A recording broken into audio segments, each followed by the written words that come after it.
أعوذ بالله من الشيطان الرجيم. بسم الله الرحمن الرحيم.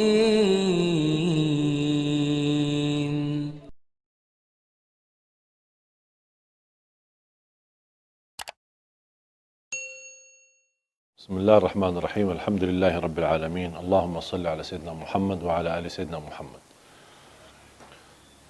Segala sesuatu yang diakhiri dengan mati berarti kehidupan yang sebelum mati itu tidak ada arti, tidak bermakna. Dunia ini bukan hidup yang hakiki. Kehidupan yang hakiki setelah mati. Dan kematian kita cuma sekali. Tidak akan mati lagi. Kalau sudah meninggal dunia dan kita pisah dari dunia menuju ke akhirat melalui proses di alam barzakh, kuburan kita menghadap mungkar nakir kita, kemudian bisa kuburan kita menjadi taman dari taman surga, bisa jadi lubang dari lubang neraka. Dan yakini kehidupan kita nanti di alam kubur jauh lebih panjang daripada hidup kita di dunia. Ada orang di bawah kuburannya masing-masing itu sudah ratusan tahun. Padahal usia mereka ada yang masih muda, bahkan ada yang masih bayi. Habis kita dibangkitkan oleh Allah SWT, sekian tahun kita di alam kubur, dibangkitkan oleh Allah SWT, terjadilah hari kiamat. Dan kita akan menghadap Allah untuk dihisab. Habis proses hisab, fariqun fil jannah wa fariqun fis sa'ir. Satu golongan masuk ke surga dan satu golongan masuk neraka. Dan disitulah makna kehidupan yang abadi. Bisa abadi di neraka, bisa abadi di dalam surga.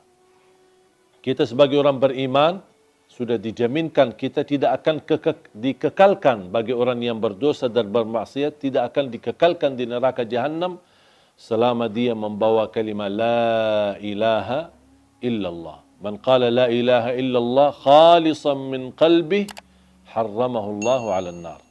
Di riwayat adkhalahu Allahu al-jannah. Diharamkan, dikekalkan di neraka Jahannam bagi orang-orang yang membawa kalimat la ilaha illallah. Artinya kalau kita orang-orang yang suka mengucapkan kalimat itu tapi tidak mengamalkan isinya, tidak membatuhi aturannya, bisa jadi gara-gara dosa maksiat, kelalaian kita bisa menantarkan kita ke neraka. Tetapi salah satu jaminan tidak akan kekal di neraka Jahannam adalah la ilaha illallah. Dan mohon maaf, siapa yang mau sebelum ke surga mampir ke neraka dulu? Kira-kira siapa yang berkenan? Kalau memang kita tidak mau mampir ke neraka dulu, jangan anda mengucapkan kalimat la ilaha illallah saja, tapi anda menjadi hamba yang batuhi dan taati. Jadikan hidup di dunia ini adalah surga kita di dunia dengan kalimat la ilaha illallah. Itulah dengan kalimat la ilaha illallah, dengan kita mempunyai syarat-syaratnya, mengamalkan isinya, membatuhi dan mengikuti aturannya, kita akan diselamatkan oleh Allah SWT dan akan kita bahagia dalam kehidupan kita di dunia yang sementara dan juga akan bahagia selama-lamanya nanti di akhirat. Jangan sampai dunia ini yang hidupnya sementara melalaikan daripada kehidupan yang abadi. Banyak orang masih memilih kehidupan enak, tapi nanti di akhirat sengsara. Jadikan hidupan di dunia ini, walaupun anda hadapi susah, tantangan, tak apa-apa. Semua bakal berlalu. Dan segala sesuatu di dunia ini, biarpun yang paling enak kita dapat. Anggaplah kita kaya, orang yang paling kaya raya. Tapi ujungnya mati, buat apa kekayaan itu? Buat apa kemewahan itu? Buat apa keindahan itu? Kalau saya akan nanti tinggalkan, akan menuju kepada kehidupan yang abadi. Makanya harus kita fikir cerdas untuk memperjuangkan kehidupan yang abadi, yang insya-Allah akan kita menjadi orang yang kekal di dalam surga Allah Subhanahu wa taala. Insya-Allah tanpa mampir ke neraka. Amin ya rabbal alamin. Ada satu tanda malaikatul maut cabut nyawa kita, itu sudah mati. Itu tandanya. Kenapa Allah Subhanahu wa taala sembunyikan kematian dan proses kematian itu? Bisa ada orang mati mendadak. Bisa ada orang mati karena kecelakaan. Bisa ada orang mati karena apapun terjadi. Bahkan bisa ada orang karena sehat, tak ada apa-apanya, justru dia merawat orang tuanya, pulang pergi ke rumah sakit, malah justru anaknya yang mati duluan. Tidak ada yang bisa memastikan dan membuktikan ada tanda-tanda sebelum kematian.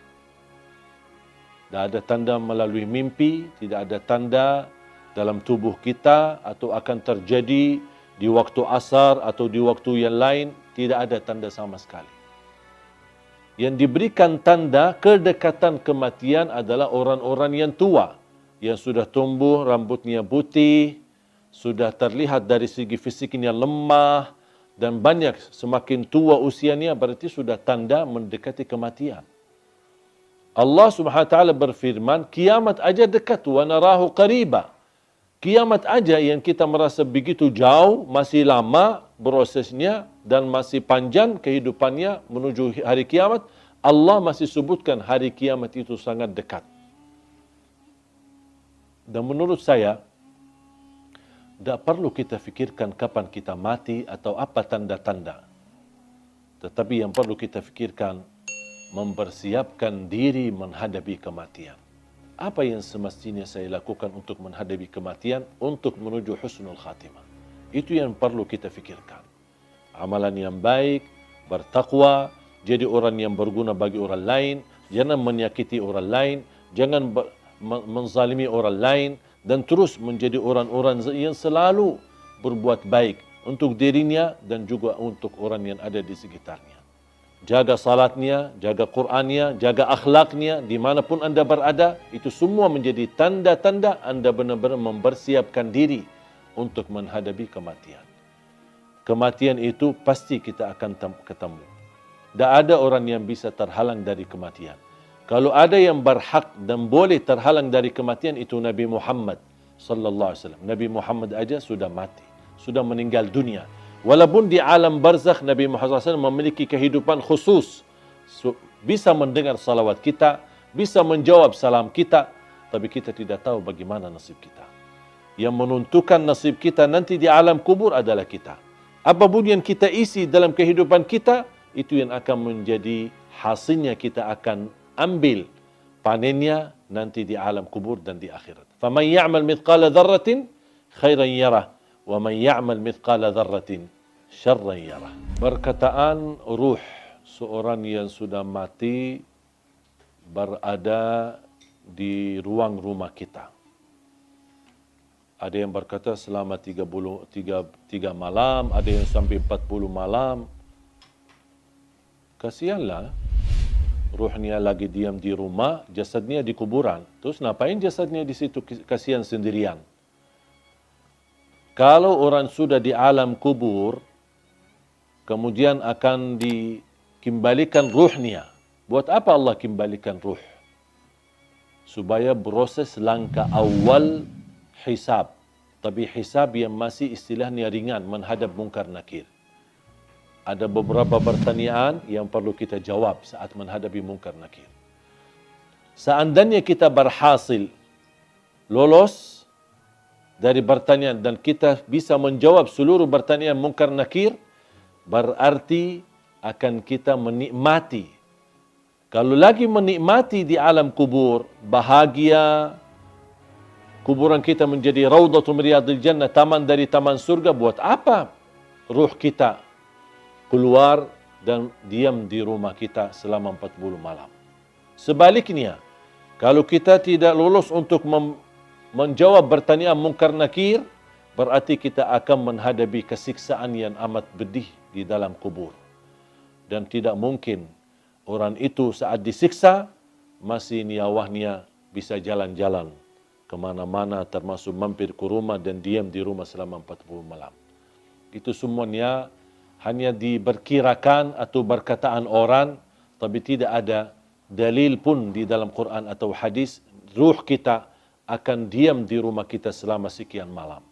Ruh kita berada di dalam tubuh badan kita. Saat kita dikuburkan, Allah kembalikan ruh kita akan menghadapi munkar nakir.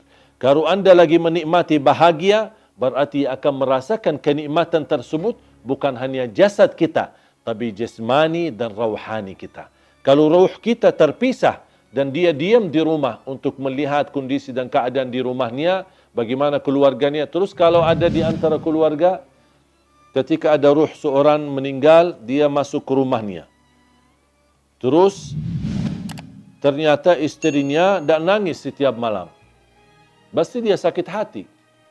Bukan sakit hati, ya sakit ruh. Apalagi kalau istrinya nikah.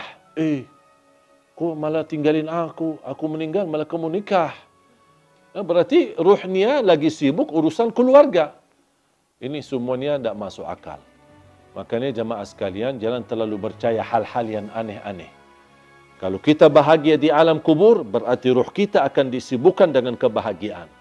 Kalau kita lagi di alam kubur disiksa, na'udzubillah min zalik, berarti ruh kita akan kesibukan dengan azab. Na'udzubillah.